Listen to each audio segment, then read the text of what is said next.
এই ব্রিজটা নির্মাণ করেছিল 1 বছরের বেশি এই ব্রিজটা টিকে না, ভেঙে যায়। হয়তো কন্ট্রাক্টর সাহেব এর আগে যারা ব্রিজটা নির্মাণ করছিল হ্যাঁ হয়তো দুর্নীতি করছিল।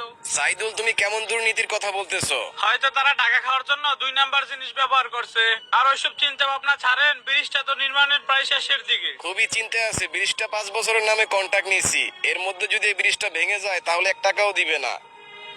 এই ভালো করে দেখে শুনে কাজ কইরো, আর লাটগুলা ভালো করে টাইট কইরো, একটা লাটও যেন লুজ না থাকে। এদেরকে না বললে এরা ঠিকঠাক মতো কাজও করবে না। কন্ট্রাক্টর সাহেব এবার ব্রিজটা মনে হয় খুবই মজবুত হয়েছে, আমার তো মনে হয় 10 বছরও কিছু হবে না। কোনো লাভ নেই, এই ব্রিজটা যত শক্ত করে নির্মাণ করা হোক না কেন এই ব্রিজটা ভাঙবেই। কে বললো কে কথাটা? আমি বলছি সাহেব। তোমরা দুইজনই এখানে আসো।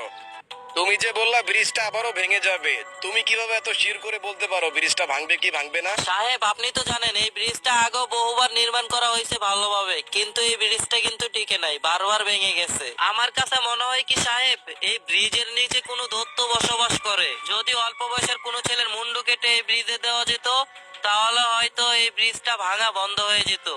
কি বলতেছো তোমরা? যাও তোমরা গিয়ে কাজ করো। আচ্ছা মালিক, ঠিক আছে। সাইদুল, এরা আবার কোন ধরনের আজব কথা বলে? কন্ট্রাক্টর সাহেব এই বিষয়ে আপনাকে পরে আমি বুঝিয়ে বলতেছি, এখন এখান থেকে চলেন। হ্যাঁ চলো।